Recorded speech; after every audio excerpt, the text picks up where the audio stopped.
Hello my dear friends, मैं अलीमुद्दीन शेख कादरी और मेरा यूट्यूब चैनल अलीमुद्दीन शेख कादरी और coaching Qadri coaching classes. My dear friends, आज मैं आपको सामने आने वाले एग्जाम की दृष्टि से फिर एक महत्वपूर्ण पॉइंट बताने चल रहा हूं। इसमें आप लोग ध्यान देंगे कि आज का हमारा उन्वान है, वो हमारा टॉपिक है blood corpuscles. Blood corpuscles, ध्यान दीजिएगा, इसको मैंने सेल क्यों नहीं कहा, blood cell, RBC, WBC, platelets, white blood cell, red blood cell, platelets, cell मैंने क्यों नहीं कहा। इसमें यहां पर हमने सीएस लगाया है, सीएस लगाया है। कार्प सेल्स क्यों कहा गया इसको? इसलिए कि इसमें सेल के वे सारे कैरेक्टर नहीं होते जो कि होने चाहिए। In the case of beginning point, शुरुआत के समय में देखा जाए तो आरबीसी में, डब्ल्यूबीसी में, पहले आरबीसी को देखते हैं। आरबीसी में प्रारंभिक समय में न्यूक्लियस कुछ समय के लिए पाया जाता है, परंतु उसके बाद डिसअपीयर कर जाता है। माइटोकॉन्ड्रिया, गोल्गी का, राइबोसोम कुछ समय के लिए पाए जाते हैं, इसके बाद डिसअपीयर कर जाते हैं। कुछ जीवों में, नहीं तो ये बिल्कुल ही एब्सेंट होते हैं। और जिसमें ये सारे कोशिकांग अनुपस्थित होते हैं उनको हम सेल नहीं कह सकते, क्योंकि सेल की डिफिनीशन जो होती है, cell is the unit of biological activity, delimited semi permeable membrane and capable of free from other living system, is self reproductive. ये लोवी और सिकेटली की डिफिनीशन है। साइंटिस्ट लोवी और सिकेटली ने इसको डिफाइन किया कि cell is the unit of biological activity, delimited semi permeable membrane and capable of free from other living system, is self reproductive. कोशिका जैविक क्रियाओं की इकाई है जो एक अर्धपारगम्य झिल्ली द्वारा घिरी होती है। अगर इसे किसी अन्य जीवित तंत्रों से अलग कर दिया जाए तो यह स्वतः जनन कर सकती है, स्वतः जनन हो सकता है इसमें। ये तो सेल की डिफिनीशन हो गई।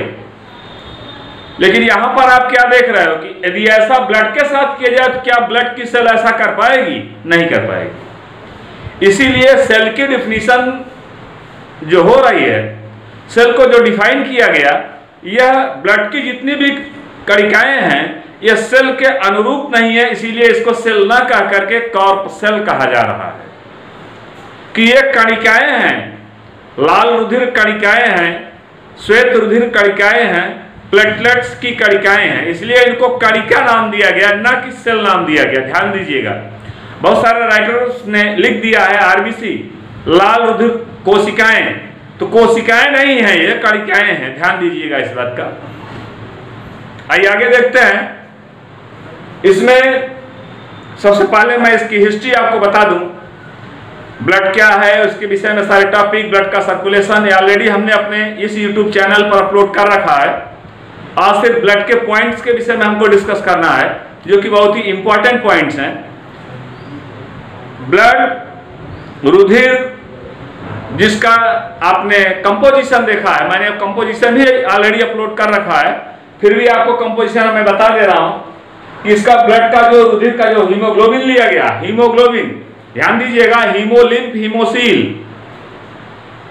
तो अगर ये हीमोग्लोबिन है, हीम और ग्लोबुलिन, ये दो से मिलकर के हीमोग्लोबिन बना हुआ है। एक हीम होता है, दूसरा ग्लोबुलिन।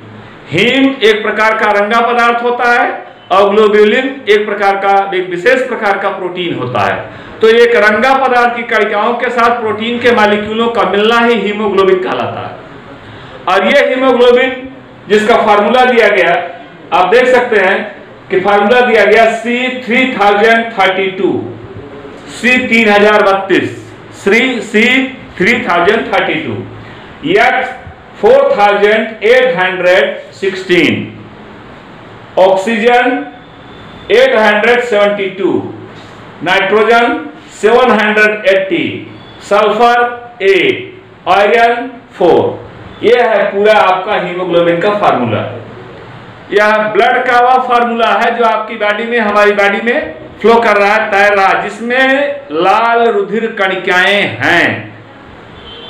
ध्यान दीजिएगा, हीम अगर प्रेजेंट है तो लाल रुधिर कणिकाएं हैं, यदि हीम प्रेजेंट नहीं है तो लाल रुधिर कणिकाएं नहीं होंगी। जैसे आर्थ्रोपोड को देख लीजिए आप, जितने भी कैटेगरी के आर्थ्रोपोड्स हैं, स्कॉर्पियन, क्रैब्स, ग्रासहॉपर, जितने भी जो है आर्थ्रोपोड्स के एनिमल्स हैं, उन आर्थ्रोपोड के एनिमल्स में कभी भी आप उनके ब्लड को रेड नहीं देखेंगे। उसका रीजन होता है कि उनका ब्लड रेड नहीं होता, उसमें हीम नाम का रंगा पदार्थ नहीं पाया जाता। क्लियर हो गया? तो जिसमें हीम नाम का रंगा पदार्थ पाया जाएगा उसी को हम कहेंगे यह हीमोग्लोबिन है, और जिसमें नहीं पाया जाएगा उसको हम हीमोग्लोबिन का नाम नहीं देंगे। तो जिसमें हीमोग्लोबिन पाया जा रहा है उसका फार्मूला मैंने बता दिया ये। और हीम प्लस ग्लोब्यूलिन, आप देख रहे हैं कि हीम प्लस ग्लोब्यूलिन, हीम कितने परसेंट पे है? ओनली 5% में। हीम ओनली 5% है, आपके बॉडी में हीम का परसेंटेज ओनली 5% है, एंड ग्लोब्यूलिन जो प्रोटीन है इसका परसेंटेज 95%। तो 5% प्लस 95% इज इक्वल टू 100%। 100% में आएगा आपका पूरा हीमोग्लोबिन। तो हीमोग्लोबिन बना किससे? दो टर्मों से, हीम प्लस ग्लोब्यूलिन से। और ये डिस्कस जो भी किया जा रहा है हीमोग्लोबिन का, रेड ब्लड कॉर्पसेल्स का, इसका मैंने मॉलिक्यूलर वेट बताया है 68,000 है, और फार्मूला मैंने बता दिया आपको। और हीम प्लस ग्लोब्यूलिन मिलकर के हीमोग्लोबिन बनाता है, जिसके विषय मैंने बताया कि 5 प्लस 95% होता है। आइए आगे देखते हैं कि ये blood corpuscles, my dear friends, इस बात का ध्यान दीजिएगा, इसकी आवश्यकता हमको क्यों पड़ी? ब्लड की आवश्यकता हमको क्यों पड़ी? ध्यान दीजिएगा, ये बहुत पुरानी बात नहीं है, सन 1940 की मैं बात कर रहा हूं, 1940 की मैं बात कर रहा हूं। और आप लोग अच्छी तरह से जानते हैं कि जो सेकेंड वर्ल्ड वॉर हुआ है ये 1946 तक हुआ है। तो ये 1940 में जो वर्ल्ड वॉर चल रहा था, उस समय ढेर सारे सैनिक ऐसे थे जो मारे जा रहे थे, चाहे वो पक्ष के हो या विपक्ष को वर्ल्ड वॉर चल रहा था। और ऐसे सैनिक घायल अवस्था में जब आते थे तो उनमें यह देखा जाता था कि अगर इनको ब्लड दे दिया जाता तो शायद ये बच जाते थे, क्योंकि उनके शरीर से एक अंग जो है वो टूट करके निकल चुके, कट करके निकल चुके होते थे, और इतना ज्यादा उनके बॉडी से ब्लड का रिसाव हो गया होता कि अगर उनको जीवित रखना है तो उनको ब्लड की आवश्यकता थी। लेकिन उस समय हमारे पास ब्लड का नॉलेज नहीं था कि हम किस प्रकार से ब्लड इनको दें। तो इसके विषय में सबसे ज्यादा इंपॉर्टेंट महत्वपूर्ण कार्य अगर किया है किसी साइंटिस्ट ने तो कार्ल लैंडस्टीनर और वीनर ने किया है। ध्यान दीजिएगा, नाम नोट कर लीजिएगा, कार्ल लैंडस्टीनर और वीनर ने 1940 में, 1940 में सबसे पहले इन्होंने ब्लड ग्रुप की खोज किया, रुधिर वर्गों की खोज किया, और रुधिर वर्गों की खोज करने के साथ ही साथ यह भी बताया कि जो है ये ब्लड ग्रुप, ये रुधिर, ये मुख्य रूप से 4 वर्गों में विभाजित हैं। जो आज हम कहते हैं blood group A, blood group B, blood group A B, blood group O, ये ब्लड ग्रुप की देन जो है इसको दिया है किसने? तो कार्ल लैंडस्टीनर और वीनर नाम के वैज्ञानिक ने दिया। और उसके ऊपर जो आरएच फैक्टर लगता है, आरएच फैक्टर, इसको रिसस नाम के बंदर में इसकी खोज हुई थी। आरएच फैक्टर जो लिखा जाता है ब्लड ग्रुप ए पॉजिटिव, ऐसे लिखते हैं ए पॉजिटिव, बी पॉजिटिव लिखा जाता है ना, A B positive, O positive लिखा जाता है। कभी कभी ये निगेटिव भी लिख देते हैं, A B negative, O negative, B negative, ऐसे लिखते हैं ना। इस तरह से ब्लड ग्रुप पॉजिटिव भी होता है, निगेटिव भी होता है। तो इसकी खोज के विषय में आइए थोड़ा सा डिस्कस किया जाए कि ये पॉजिटिव और निगेटिव क्या है, ब्लड ग्रुप क्या है। तो मैंने अभी आपको बताया कि ब्लड ग्रुप की खोज अगर किसने किया है तो कार्ल लैंडस्टीनर और वीनर ने किया है। कब किया है? सन 1940 में किया है। और क्यों किया उसके विषय मैंने आपको बताया कि यह इसलिए किया गया कि अगर जो सैनिक आ रहे हैं या अन्य किसी चोट से, मान लीजिए सैनिक को छोड़िए, अन्य कोई बातें हो रही है, किसी आदमी को ऐसी चोट लग जा रही है कि उसके शरीर से मैक्सिमम ब्लड निकल जाए, एक्सीडेंट हो गया, उसके शरीर से मैक्सिमम ब्लड निकल गया, कोई अंग काट गया, उसके शरीर से मैक्सिमम ब्लड निकल गया, तो ब्लड के निकल जाने से उस व्यक्ति की मृत्यु हो जाती थी। ऐसी कंडीशन में अगर उस व्यक्ति को ब्लड दिया जाए तो जाहिर सी बात है कि अगर उसको हम ब्लड देंगे तो जीवित हो जाएगा। तो वैज्ञानिकों ने थोड़ा सा प्रयास करना शुरू किया कि देखिए ब्लड को देते हैं तो आदमी जीता है कि नहीं जीता। तो कुछ व्यक्तियों को समझ सपोज कर मैं जो है 100 को एग्जाम्पल मान करके चल रहा हूं। अगर 100 व्यक्तियों को ब्लड दिया गया, 100 सैनिकों को ब्लड दिया गया, या 100% को मान कर लीजिए कि 100% को ब्लड दिया गया, तो उसमें से 95% तो मर गए, 5% बच गए। 95 मर गए और 5% बच गए। तो वैज्ञानिकों के अंदर एक जिज्ञासा हुई कि आखिर ये बचे तो ब्लड को देने से ही बचे। अगर हम ब्लड की गहराई पूर्वक जांच करें, अगर डीपली स्टडी करें ब्लड के विषय में, तो हो सकता है हम ब्लड को दे करके आसानी से व्यक्तियों को बचा सकते हैं। इसके लिए इन लोगों ने ब्लड के विषय में जो डिस्कस करना जो है स्टार्ट कर दिया, डीपली स्टडी करना स्टार्ट कर दिया। और जो डीपली स्टडी कर रहे हैं, आइए देखते हैं कि किस प्रकार की स्टडी हो रही है। तो यहां पर देख रहे थे, पहले मैं आपको बता दूं कि जो ब्लड के ग्रुप यहां पर मैंने लिखे हैं, आप इसको नोट कर सकते हैं। RBCs, WBCS, platelets. आरबीसीएस को बोला गया रेड ब्लड कॉर्पसेल्स, डब्ल्यूबीसीएस को बोला गया व्हाइट ब्लड कॉर्पसेल्स, और प्लेटलेट्स को बोला गया थ्रोम्बोसाइट्स। प्लेटलेट्स जो है ये क्या है? ये थ्रोम्बोसाइट्स हैं। और इसके बाद मैंने दिया आपको हीमोग्लोबिन, ये रेड ब्लड कॉर्पसेल्स हैं। और हीमोग्लोबिन का मॉलिक्यूलर वेट मैंने बताया 68,000 होता है, जिसका फार्मूला मैंने दिया, आपने फार्मूले को नोट किया। उसके बाद हीम और ग्लोबुलिन मिलकर के हीमोग्लोबिन बनाता है, जिसमें हीम 5% है, ग्लोबुलिन 95% है। ये टॉपिक मैंने दिया आपको। अब मैं आपको बताने चल रहा हूं, अब आप ध्यान दीजिएगा कि ये तो टॉपिक मैंने बता दिया आपको जो है कि हीमोग्लोबिन किस प्रकार से बना हुआ है और कैसे बना हुआ है। आइए थोड़ा सा डिस्कस किया जाए कि पहले ये देखते हैं कि ब्लड ग्रुप की खोज कैसे हुई। My dear friends, blood group की खोज कैसे हुई है, तो आइए देखते हैं। सबसे पहले ब्लड ग्रुप की खोज के विषय में अध्ययन करते हैं। तो सुविधा भाई आप देखिएगा ब्लड ग्रुप की खोज कैसे हो रही है। तो सबसे पहले ब्लड ग्रुप को इस बात का ध्यान रखिएगा कि चारों ब्लड ग्रुप जो हैं ये एक साथ नहीं खोजे गए हैं। चारों ब्लड ग्रुप एक साथ नहीं खोजे गए। सबसे पहले जो ब्लड ग्रुप की खोज हुई है उनमें ब्लड ग्रुप ए और बी खोजा गया। तो ए और बी खोजने के बाद भी व्यक्तियों के जीने का परसेंट जो है, जिनको ब्लड दिया जाता रहा है, उनका परसेंट जो है वो भी लो अमाउंट में आया, फिर भी कुछ ज्यादा आया। जो 5% आ रहा था उससे ज्यादा आ गया। आप देख सकते हैं कि यहाँ पर मैं एक स्क्वायर जो है एक खाका बनाकर तैयार कर दिया है। अब इसी में हम ब्लड ग्रुप की पहचान करेंगे। यहाँ पर हम 4 types of blood group note कर रहे हैं। यहाँ पर मैंने ए लिख दिया, यहाँ पर मैंने बी लिख दिया, यहाँ पर मैंने ए बी लिख दिया और यहाँ पर मैंने ओ लिख दिया। आइए देखते हैं इस प्रकार से ये हो गया जो है अलग अलग हम ब्लड ग्रुपों की पहचान कर रहे हैं। और हमारे पास इस तरह से ये ब्लड ग्रुप हो गए। ध्यान दीजिएगा, इनको मैं लिख रहा हूं ब्लड ग्रुप, आप लोग नोट करते चलिएगा। ब्लड ग्रुप, ये ब्लड ग्रुप हो गए, सबके सब blood group A B O, चारों प्रकार के ब्लड ग्रुप हो गए। क्लियर हो गया है ना। हमारे पास 2 एंटी सीरम लिया इन्होंने, 2 एंटी सीरम लिया। एक को कहा जाता है एंटी सीरम ए, एक को कहा जाता है anti serum B. Anti serum A और एंटी सीरम बी, यहां पर बीच में एक लाइन कर दिया मैंने। और यहां पर देखिएगा कि यहां पर मैंने इस तरह से ले लिया है, ब्लड की एक बूंदों को ले लिया मैंने। आप ध्यान दीजिएगा, एक ही स्लाइड पर सारे ब्लड ग्रुप की पहचान कर सकते हैं। आपको समझने के लिए मैंने ये 4 स्लाइड लिया है, आपको सिर्फ समझाने के लिए मैंने ये 4 स्लाइड लिया है। पहचान आप सिंगल स्लाइड में भी कर सकते हैं, पहचान आप एक स्लाइड पर भी कर सकते हैं। यहां पर जो ले रहे हैं ध्यान दीजिएगा, इसको हम ले रहे हैं एंटी सीरम ए, ये हो गया एंटी सीरम ए। यहां पर हो गया ये एंटी सीरम बी, क्या हो गया एंटी सीरम बी। इस बात का ध्यान रखिएगा। तो आदमी के ब्लड को जब लिया जाता, ध्यान रहे कि जो है पशुओं में कोई ब्लड ग्रुप नहीं होता। इस बात को ध्यान रखिएगा कि पशुओं में कोई ब्लड ग्रुप नहीं होता है। ब्लड ग्रुप होता है तो ह्यूमन बीइंग्स में, अर्थात वो जो है कॉर्डेट्स के ह्यूमन बीइंग्स में, स्तनधारियों के ह्यूमन बीइंग्स में ही ब्लड ग्रुपों की पहचान हुई है।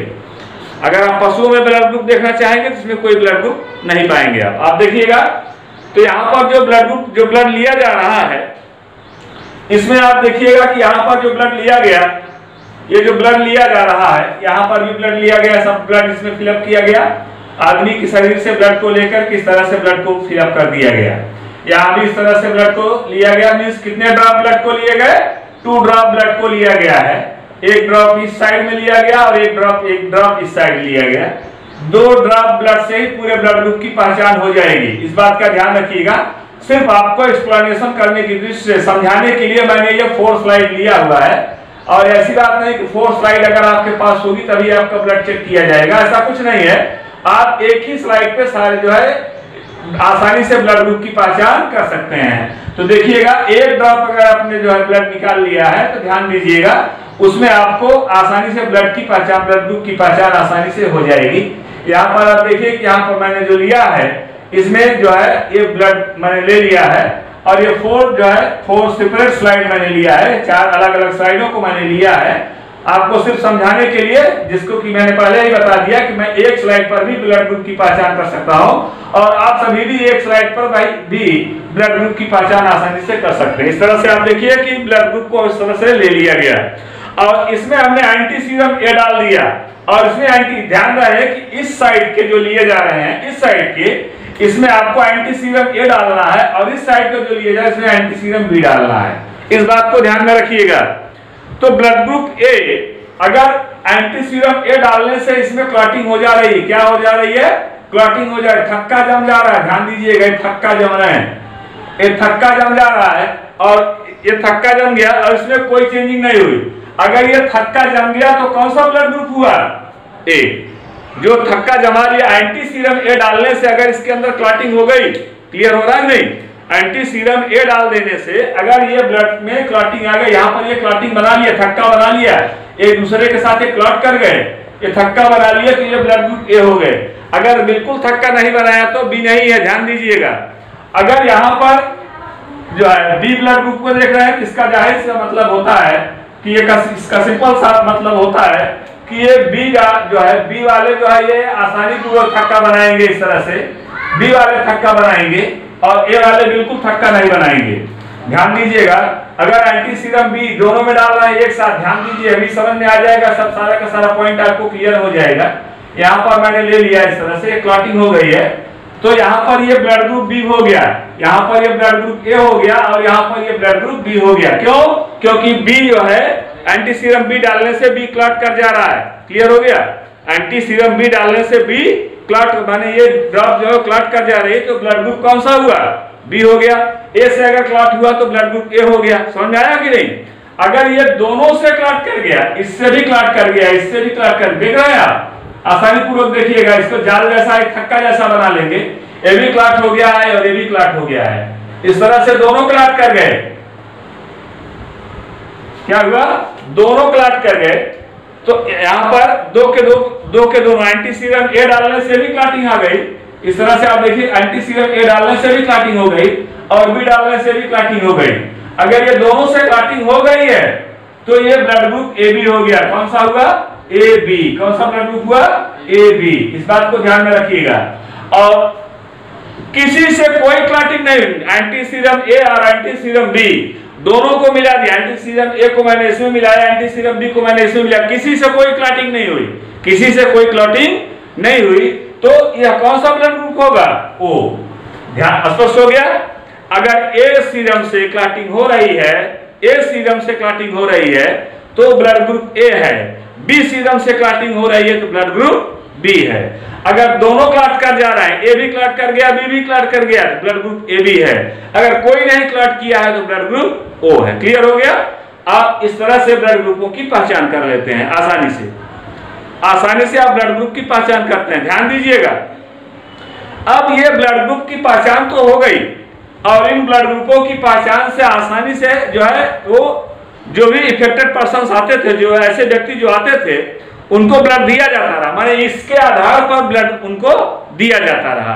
तो देखा यह गया कि ये तो बचने का परसेंट काफी ज्यादा हो गया, 90% के लगभग व्यक्ति बचना शुरू कर दिए। अब हम ब्लड ग्रुपों की पहचान कर लिए और जिस व्यक्ति को ए पॉजिटिव चाहिए, बी पॉजिटिव चाहिए, ए बी पॉजिटिव चाहिए, उसको हम ब्लड दे रहे हैं, तो पता चला कि 90% जो है व्यक्ति जीवित हो जा रहे हैं, लेकिन तब भी 10% मर रहे हैं। जहां पर हमारे पास 5% जीवित थे, आज वहां पर 90% जीवित हो रहे हैं, 10% की मृत्यु हो रही है ब्लड की आवश्यकता से। ध्यान दीजिएगा इस बात को, जिस व्यक्ति को ब्लड की आवश्यकता है, अगर उस व्यक्ति को ब्लड दिया जा रहा है और वो दिया, मान लीजिए 100 व्यक्तियों को ब्लड की आवश्यकता है, हमने 100 व्यक्तियों को ब्लड दिया, उसमें से 90 व्यक्ति बच गए, आसानी से सेफ हो गए, और 10 जो है वो मर गए। तो वैज्ञानिकों के अंदर जिज्ञासा तो बनी कि लेकिन अब ये प्रश्न ये उठता है कि आखिर 10 मरे क्यों? उनको तो 100% जीवित होना चाहिए था, तो 10 मरे क्यों? तो इसके बाद फिर वैज्ञानिकों ने रिसर्च करना शुरू किया। तो रीसस नाम के बंदर में उन्होंने एक RH फैक्टर की खोज किया, RH फैक्टर की खोज किया रीसस नामक बंदर में। तो RH फैक्टर की एक ड्रॉप, RH फैक्टर करके आपको एक, जब आप लेंगे ब्लड की किट लेते हैं, तो उसमें 3 फाइल आपके जो है 3 छोटे छोटे जो है वो ड्रम्स आते हैं, 3 बॉटल्स आते हैं छोटे छोटे। एक पर एंटी सीरम ए लिखा होता है, एक पर एंटी सीरम बी होता है, एक पर जो है वो RH फैक्टर होता है, 3 होते हैं। ए डाल देते हैं, बी डाल देते हैं, तो क्लियर हो गया। अगर यहाँ पर अब पॉजिटिव है या निगेटिव, इसको क्लियर करना है, तो यहाँ पर RH डालते हैं, RH, R कैपिटल रहता है, H स्मॉल रहता है, इस बात का ध्यान रखिएगा। R कैपिटल रहेगा, H स्मॉल रहेगा, तो यहाँ पर R कैपिटल लिया जा रहा है, H स्मॉल लिया जा रहा है, RH फैक्टर है, कारक है, इसको डाल दिया गया। अगर डाल देने से ये क्लॉटिंग जो आप देख रहे हैं ये बिखर गई ऐसे, तो ये हो गया A पॉजिटिव। अगर बी वाले इस तरह से क्लॉटिंग है परंतु ये बिखर जाएगी, ध्यान दीजिएगा, एक्सपेंड कर जाएगी, फैल जाएगी, तो ये हो गया बी पॉजिटिव। अगर ये दोनों जो है बिखर जा रहे हैं इस तरह से डाल देने से, तो ये बी पॉजिटिव हो गया, और ये भी अगर बिखर जा रहे हैं तो ऐसे मॉलिक्यूल्स ये भी O पॉजिटिव हो गए, ध्यान दीजिएगा। और अगर ये बिल्कुल नहीं बिखर रहे हैं, जैसे हैं वैसे बने रह गए, तो ये हो जाएंगे बी निगेटिव, ये वैसे बने रह गए तो हो गए बी निगेटिव। समझ आया ना? तो ये इस तरह से पॉजिटिव और निगेटिव की पहचान की गई। अब और पॉजिटिव व्यक्ति, जैसे ए बी पॉजिटिव का है व्यक्ति, उसको आपने ए बी पॉजिटिव दे दिया, ए बी पॉजिटिव आपने दे दिया, ब्लड ए बी पॉजिटिव आपने दिया। जब उसको आपने ए बी पॉजिटिव दिया तो व्यक्ति जीवित रहेगा। जब आपने ए बी पॉजिटिव दिया तो व्यक्ति जीवित रहेगा, जिसका सीधा सा मतलब है अगर वो ए बी पॉजिटिव से जीवित है तो आप ऐसे ही करके अन्य व्यक्तियों को ब्लड देते चले जाएंगे। मीन्स पॉजिटिव वाले को पॉजिटिव ब्लड देंगे, निगेटिव वाले को निगेटिव ब्लड देंगे। तो पॉजिटिव वाले को अगर पॉजिटिव दिया जा रहा है, निगेटिव वाले को निगेटिव दिया जा रहा है, तो आज की स्थिति यह बता रही है कि जो ब्लड ग्रुप दिए जा रहे हैं, अगर 100 को हम दे रहे हैं तो 99% व्यक्ति जो जीवित हो रहे हैं, 1% व्यक्ति मर रहा है। मतलब 100 व्यक्तियों में से 99 जीवित हो रहे हैं, 1 अब भी मर रहा है। इसका मतलब यह हुआ कि कहीं न कहीं कोई ब्लड में अभी ऐसे कप्सल्स छुपे हुए हैं, ऐसी कणिकाएं हैं जो कि अभी हम उसकी खोज कर रहे हैं, अभी उसकी खोज की जा रही है, वैज्ञानिक उसका पता लगा रहे हैं। उसका भी पता लग जाने के बाद ये क्लियर हो जाएगा किस प्रकार से ब्लड को दिया जाए। तो यह जो परसेंट रहा है मैंने ये बता दिया आपको। अब आप देख सकते हैं कि यहाँ पर आसानी पूर्वक ब्लड ग्रुपों की पहचान हो गई। अब यहाँ पर एंटीजन और एंटीबॉडी के केस पर आइए थोड़ा सा ध्यान दिया जाए कि एंटीजन और एंटीबॉडी क्या होते हैं। तो इसका अगर जीनोटाइप में देखा जाए, एंटीजन या एंटीबॉडी दिया जाए, अगर हम इसको 2 रूपों में यहाँ पर यूज में ले आते हैं। एक तो जेनेटिक कैरेक्टर देखने के लिए, आज हम इस ब्लड ग्रुप से आसानी पूर्वक ये पता लगा लेते हैं कि अमुक संतान अमुक माता पिता की है अथवा नहीं। इसकी पहचान भी आसानी से लगाया जा सकता है। जैसे जीनीसन, अगर जीनोटाइप स्ट्रक्चर देखा जाए, अगर ब्लड ग्रुप ए है तो यह ए होगा या फिर ए ओ होगा। ध्यान दीजिएगा, ये ए होगा या फिर ए ओ होगा। यह जो है बी होगा या फिर बी ओ होगा। ध्यान दीजिएगा, समझ में आया कि नहीं? बी होगा या बी ओ होगा। अगर ए बी है तो दोनों ए बी होंगे, इस बात का ध्यान रहे। ए बी है तो ए बी है, और ओ वाले हैं तो ध्यान दीजिएगा, ओ में जो है ये कोई भी ब्लड ग्रुप, कोई भी एंटीजन अथवा एंटीबॉडी नहीं पाए जाएंगे, ये जो है अनुपस्थित होते हैं, है ना? तो आप देखिए कि ए और बी, ए इससे मिल गया, बी इससे मिल गया, ए बी ऑलरेडी है ही है। तो ए बी क्या हो गया? ऑल रिसेप्टर हो गया, सर्वग्राही हो गया। और ओ जो क्या हो गया? ऑल डोनर हो गया, सर्वदाता हो गया, क्योंकि इसके पास कोई एंटीजन कोई एंटीबॉडी नहीं है। ये किसी को भी अपना ब्लड दे सकता है, किसी को भी अपना ब्लड दे सकता है, किसी को भी अपना ब्लड दे सकता है। समझ में आया कि क्यों? क्योंकि ना तो इसके पास कोई एंटीजन है, ना तो इसके पास कोई एंटीबॉडी है। क्लियर हो गया? और एबी को क्या बोलते हैं? ऑल रिसेप्टर, और ओ को क्या बोलते हैं? All donor. ऑल डोनर मतलब होता है सर्वदाता, और ऑल रिसेप्टर मींस होता है सर्वग्राही। क्लियर हो गया? इस तरह से हम ब्लड ग्रुपों की पहचान करके ऑल डोनर और ऑल रिसेप्टर का जो है आसानी पूर्वक हम पता लगा लेते हैं कि कौन कौन से ब्लड ग्रुप में ऑल डोनर आते हैं, कौन कौन से ब्लड ग्रुप में ऑल रिसेप्टर आते हैं। तो माय डियर फ्रेंड्स, अब मैं आगे बढ़ता हूं और आप देखिएगा अब आप देखिएगा कि ये ब्लड ग्रुपों की पहचान के साथ साथ अब मैं आगे चल रहा हूं। अगला पॉइंट जो है मेरा बहुत ही इंपॉर्टेंट है, उस पॉइंट पर आइए डिस्कस किया जाए कि कैसे जो है ये ब्लड ग्रुप की आपने पहचान तो कर लिया, ब्लड क्या है इसको आप जान गए, इसकी खोज कैसे हुई इसको आप जान गए, ब्लड ग्रुप की पहचान क्या है इसको आपने आसानी पूर्वक पहचान लिया। अब आइए इस पर थोड़ा सा डिस्कस करते हैं कि आइए देखते हैं कि इसमें जो हीम है इसमें हीम और क्लोरोफिल, ध्यान दीजिएगा, हीम नाम का रंगा पदार्थ ही मैं लिख रहा था, उसको ध्यान दीजिएगा, हीम HAEM हीम, और ये हीम हो गया, इसको ध्यान दीजिएगा। दूसरा मैं लिख रहा हूं क्लोरोफिल, ये मैंने लिख दिया हीम और क्लोरोफिल, हो गया ना, ध्यान दिया। अब हीम ये कहां पाया जा रहा है, क्लोरोफिल कहां पाया, ये जो है ये ह्यूमन बीइंग्स में आया, किसमें आया? ह्यूमन बीइंग्स में आया, मनुष्य में आया, स्तनधारियों में आया। और क्लोरोफिल ये किसमें आया? प्लांट में आया, किसमें आया? प्लांट में। तो ह्यूमन बीइंग्स में तो क्लोरोफिल हो नहीं सकता, क्यों? ये तो प्लांट में आएगा। अब दोनों में जरा सा अंतर देखिए, अगर हीम है तो पोरफायरिन प्लस आयरन रहेगा, क्या रहेगा? पोरफायरिन प्लस आयरन, ये पोरफायरिन प्लस आयरन रहेगा। तो पोरफायरिन और आयरन मिलकर के हीम बनाएंगे, इस बात को ध्यान में रखिएगा। और ये पोरफायरिन प्लस मैग्नीशियम, ध्यान दीजिएगा, porphyrin plus magnesium, Mg, magnesium, porphyrin plus Mg मिल जाएंगे। ध्यान दीजिए, बहुत ही इंपॉर्टेंट पॉइंट है, अगर कोई पूछता है तो आप आसानी से बता दीजिए। पोरफायरिन और आयरन मिलता है तो हीमोग्लोबिन बनाता है, हीम बनाता है, और यही पोरफायरिन और मैग्नीशियम मिल जाता है तो क्लोरोफिल बना लेता है। कितना इंटरेस्टिंग पॉइंट है, देखिए इसको, कि पोरफायरिन और आयरन मिल गया तो हीमोग्लोबिन बनाया, हीम बनाया, और पोरफायरिन और मैग्नीशियम मिल गया तो क्लोरोफिल बनाया। मींस पोरफायरिन दोनों में है, लेकिन आयरन और हीमोग्लोबिन मैग्नीशियम दोनों का, यही दो का डिफरेंस है। अगर आयरन उसके साथ पोरफायरिन के साथ मिल रहा है तो हीम बना रहा है, और मैग्नीशियम मिल गया तो क्लोरोफिल बना रहा है। क्लियर हो गया कॉन्फिडेंस? आगे बढ़े। अब आप देखिएगा, अब हम आपको बता दे रहे हैं कि इसमें आपको ब्लड का जो पीएच होता है, नोट कर लीजिएगा, या हमारी जो बॉडी है, हमारे बॉडी में पीएच को कंट्रोल करता है, ये जो है पीएच को कंट्रोल करता है, बॉडी में पीएच को कंट्रोल करता है, ब्लड के कंसंट्रेशन को बनाए रखता है, रुधिर की सांद्रता को बनाए रखता है, और ब्लड का सबसे इंपॉर्टेंट वर्क होता है ऑक्सीजन और कार्बन डाइऑक्साइड का परिवहन। जरा सा इसके विषय में देखिए थोड़ा सा। HB हीमोग्लोबिन हो गया, एक haemoglobin 4 means 4O means 2O2। अगर ये हीमोग्लोबिन ऑक्सीजन के साथ मिल गया, बना लिया HbO4।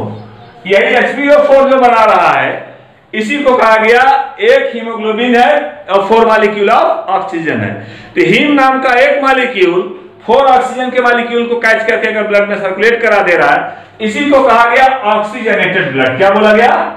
Oxygenated blood, oxygenated blood बोला गया, ये ऑक्सीजनेटेड ब्लड हो गया।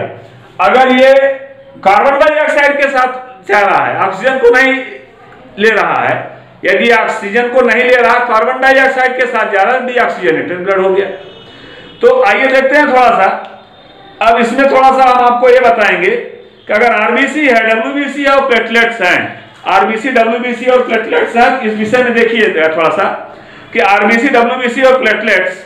अब आइए इसके विषय में थोड़ा सा हम डीप अध्ययन करते हैं। पहले सबसे पहले हम आरबीसी के विषय में अध्ययन करेंगे, आरबीसी के विषय में, रेड ब्लड कॉर्पसल के विषय में। थोड़ा सा तेज चलिएगा, आप लोग लिखिएगा आरबीसीएस, नोट करिए RBCs, red blood corpuscles, RBCs.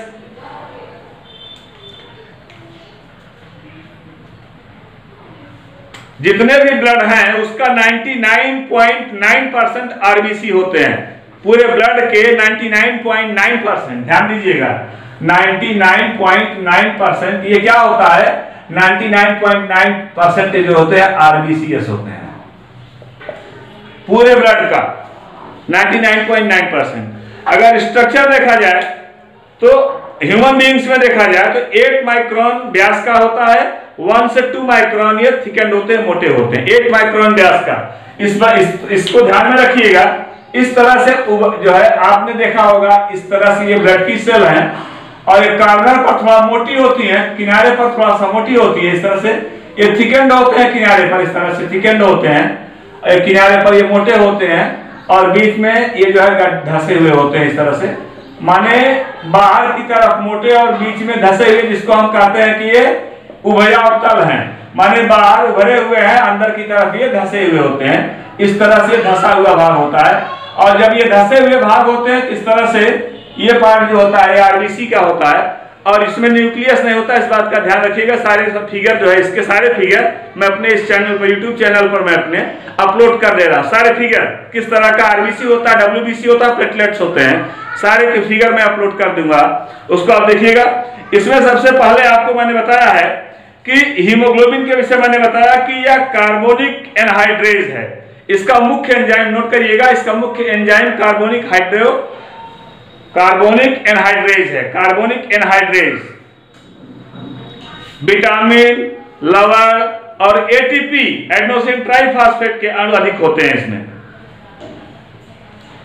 ATP means adenosine triphosphate के अणु अधिक होते हैं। मैंने ये भी बता दिया है आपको कि आरबीसी में शुरुआत में जो न्यूक्लियस होता है, लेकिन बाद में न्यूक्लियस नहीं होते। न्यूक्लियस नहीं होने के साथ साथ ये भी ध्यान दीजिएगा कि मैंने ये भी बताया कि ये उभयावतल होते हैं। क्या होते हैं? उभयावतल होते हैं, जिसको कहा गया जो है बाइकॉन्केव। उभयावतल मींस बाहर की तरफ मोटे रहेंगे और अंदर की साइड में आकर के पतले हो जाएंगे, इसको उभयावतल बोला जाता है। तो इस तरह से इसे मैंने बताया कि केंद्रक नहीं होता। जब मेच्योर होते हैं, मेच्योर कंडीशन में केंद्रक नहीं होता। केंद्रक के साथ ही साथ मैंने ये भी बताया माइटोकॉन्ड्रिया है, गोल्गी बॉडी है और जो है राइबोसोम है, ये सब के सभी सेल के जो ऑर्गेनेल्स हैं, जो इंपॉर्टेंट ऑर्गेनेल्स ऑफ सेल्स हैं, वो भी इसमें नहीं होते। अगर important cell organelles of cells नहीं है तो क्या हम इसको सेल कह सकते हैं? बिल्कुल नहीं, क्योंकि इसमें सेल के ऑर्गेनेल्स ही नहीं है। इसीलिए इसको आरबीसी यस लिखा जाता है, रेड ब्लड कॉर्पसल्स लिखा जाता है, रेड ब्लड सेल नहीं लिखा जाता। इस बात को ध्यान दीजिएगा। तो रेड ब्लड कॉर्पसल में आपने देखा और यह भी आपने देखा कि ये बॉडी में सबसे ज्यादा मात्रा में है ये।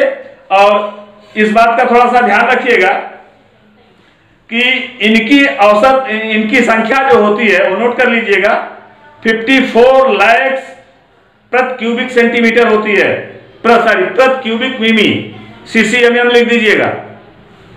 54 lakh CC MM, cubic centimetre, MM millimetre है, मींस क्यूबिक मिलीमीटर, माने 54 लाख क्यूबिक मिलीमीटर हो गए, इनकी संख्या हो गई। तो अगर हम आपसे पूछे, ये भी नोट करिएगा, एक ड्रॉप लिखिए, एक बूंद रुधिर में लगभग 26 करोड़, लगभग 26 करोड़, 1 ड्रॉप ब्लड में 26 करोड़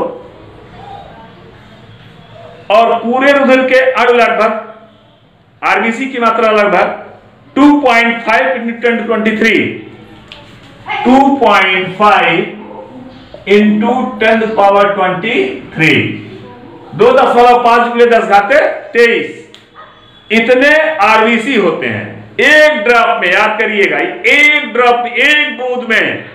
आरबीसी के मॉलिक्यूलों की संख्या इतनी होती है 2.5 × 10⁻23 एक मॉलिक्यूल, माने एक ड्रॉप में मैं कह रहा, एक बूंद में मैं कह रहा, 1 ग्राम में नहीं कह रहा, एक बूंद में आरबीसी की संख्या होती है 2.5 × 10⁻23। इतना एक बूंद में हो गए।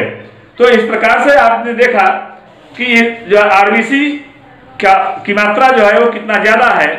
और ये सबसे ज्यादा स्थितियों में अगर देखा जाए तो आरबीसी जो सबसे ज्यादा मात्रा में मिल रही है, यही रीजन होता है कि हमारे शरीर के जो बॉडी में जो ब्लड पाया जा रहा है उसको डार्क कर देते हैं, गाढ़ा कर देते हैं, क्योंकि इनकी मात्रा सबसे ज्यादा होती है। रुधिर का ब्लड जो होता है, बॉडी का ब्लड जो होता है वो सबसे डार्क इसलिए होता है कि इसमें आरबीसी का परसेंटेज सबसे ज्यादा होता है। और ध्यान दीजिएगा कि अगर इसको देखा जाए तो रुधिर छींटता है, इसकी कमी से जो डिजीज होती है वो एनीमिया होती है। नोट करिएगा, इसकी कमी से होने वाला रोग जो होता है एनीमिया होता है। और इसमें ऑक्सीजन को, जब एनीमिक पर्सन हो जाता है व्यक्ति, जब वही व्यक्ति एनीमिया से ग्रसित हो जाता है, आरबीसी उसके बॉडी में कम हो जाती है, तो वो अपने बॉडी से ऑक्सीजन को डोनेट नहीं, माने ऑक्सीजन का ट्रांसपोर्टेशन नहीं कर पाता, ऑक्सीजन का परिवहन नहीं कर पाता। इस बात को ध्यान में रखिएगा। कोई व्यक्ति उस समय आरबीसी मैंने ऑक्सीजन का परिवहन नहीं कर पाता। दूसरा देखिएगा डब्ल्यूबीसी में, नोट करिएगा डब्ल्यूबीसी बहुत ही कम 0.1%, एक कलरलेस है। और केंद्र की, इसमें केंद्र न्यूक्लियस पाया जाता है। नोट करिएगा, इसमें न्यूक्लियस पाया जा रहा है,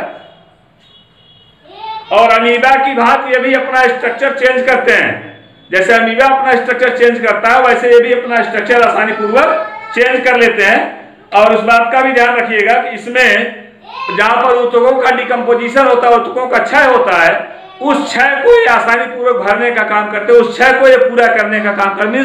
जहां पर ऊतक डिकम्पोज करते हैं, ऊतकों का क्षय होता है, उस ऊतकों के क्षय को आसानी पूर्वक भरने का काम करते हैं। इस बात का ध्यान रखिएगा। ये डब्ल्यूबीसी में आते हैं। तो डब्ल्यूबीसी, इनमें आपने देखा कि इसकी विशेषता ये रही कि ये भी कणिकाएं हैं और ये भी कलरलेस कणिकाएं हैं। डब्ल्यूबीसी इसमें जो है ये कलरलेस कणिकाएं हैं। और तीसरा जो प्लेटलेट्स आप देखे हैं, प्लेटलेट्स में मैंने आपको बता दिया है कि प्लेटलेट्स में सबसे इंपॉर्टेंट पॉइंट ये होता है कि आपने देखा कि अभी जो डिजीज, इसके पहले जो डेंगू डिजीज जो चली थी, तो उसमें आपने देखा था कि प्लेटलेट्स डाउन हो जा रहे थे। मींस अगर ये प्लेटलेट्स 1,50,000 से लेकर के 3 लाख तक हैं पर क्यूबिक सेंटीमीटर, ध्यान दीजिएगा। तो अगर इनकी क्वांटिटी इतने ml में है, 1 ml में, मींस 1 ml में अगर इनकी क्वांटिटी 1,50,000 से लेकर के 3 लाख तक है, तो आसानी पूर्वक व्यक्ति को नॉर्मल कंडीशन में माना जाता है। लेकिन इससे लोअर आने पर, चूंकि इनकी संख्या बहुत ही तेजी के साथ बढ़ती है, तो बहुत ही तेजी के साथ घटती भी है। तो इनको बैलेंस में बनाए रखने के लिए तमाम प्रकार की दवाइयां हैं जिसको आदमी लेता है, और ये जो प्लेटलेट्स को आसानी से कंट्रोल कर लिया जाता है। ध्यान रहे कि यही वे कणिकाएं होती हैं जो हमारे बॉडी में पावर ऑफ इम्यूनिटी को बरकरार बनाए रखती हैं, पावर ऑफ इम्यूनिटी को, रोग प्रतिरोधक क्षमता को शरीर में मेंटेन रखती हैं। तो रोग प्रतिरोधक क्षमता इन्हीं के द्वारा बनती है और सर्कुलेशन भी इन्हीं के द्वारा होता है। तो और ध्यान रहे कि प्लेटलेट्स या थ्रोम्बोसाइट्स, प्लेटलेट को हम थ्रोम्बोसाइट बोलते हैं, यही प्लेटलेट ही वह कणिका है जो बॉडी में ब्लड को जो है, बॉडी से जैसे ही ब्लड बाहर आता है, एक उसको कोआगुलेट करा देते हैं, अस्कंदित करा देते हैं, थक्का जमा देते हैं। माने ब्लड का जो थक्का जमता है वो प्रोथ्राम्बिन के कारण जमता है। नोट करिएगा, ब्लड में जो थक्का जमता है ये प्रोथ्राम्बिन के कारण जमता है, और यही प्रोथ्राम्बिन किसमें पाए जाते हैं? प्लेटलेट्स में पाए जाते हैं। तो इसका मतलब हो गया कि अगर होमोस्टेसिस को देखें, ध्यानपूर्वक होमोस्टेसिस का डिस्कस करें, उसमें हमको आसानी पूर्वक मिल जाता है, उसमें हमको आसानी पूर्वक मिल जाता है कि इसका जो, नोट करिएगा, उसमें हमको आसानी पूर्वक मिल जाता है ब्लड की जो क्लॉटिंग होती है, जैसे रुधिर बाहर आता है उसकी क्लॉटिंग जो होती है किसके द्वारा होती है? प्रोथ्राम्बिन के द्वारा होती है। तो यहां पर मैंने आपको ब्लड की कैप्सूल्स, ब्लड की खोज कैसे हुई, रुधिर की कणिकाएं और की खोज को विषय में और इनके जीवन काल के विषय मैंने आपको बताया। और इसके जितने भी फिगर हैं वो हमारे इस चैनल पर, अलीमुद्दीन शेख कादरी यूट्यूब चैनल पर अपलोड कर दिए जा रहे हैं। और इस विषय में जितने भी टॉपिक आ रहे हैं, जितने भी टॉपिक की जानकारी आपको चाहिए, वे सारे के सारे टॉपिक मैं डिस्कस करके इसमें दे रहा हूं। और भी इसके टॉपिक हैं लेकिन वो अभी आपके लेवल के बाहर हैं। तो यहां तक का जो टॉपिक रहा है, मैं अलीमुद्दीन शेख कादरी अपने YouTube चैनल अलीमुद्दीन शेख कादरी के माध्यम से आप सभी को ये सारे पॉइंट्स का डिस्कस मैंने किया है और कादरी कोचिंग क्लासेस के माध्यम से भी मैंने डिस्कस किया है। तो मैं आपसे सभी से एक बार फिर रिक्वेस्ट करना चाहता हूं, जिन लोगों ने अभी अब तक मेरे चैनल को सब्सक्राइब ना किया हो, वे लोग मेरे इस चैनल को अलीमुद्दीन शेख कादरी के चैनल को सब्सक्राइब कर लेंगे और ज्यादा से ज्यादा इसको शेयर करने की कोशिश करेंगे, क्योंकि अब एग्जाम में ज्यादा टाइम नहीं रह गया है, एग्जाम का समय बहुत ही कम हो गया है। इतने कम समय में आप आसानी से ज्यादा लोगों तक हमारे मैसेज को पहुंचाते रहिएगा। और ध्यान दीजिएगा कि मेरा जो YouTube का चैनल है अलीमुद्दीन शेख कादरी। तो इसी के साथ आज के टॉपिक पर मैं यहीं पर जो है रोकता हूं। इसी के साथ थैंक यू।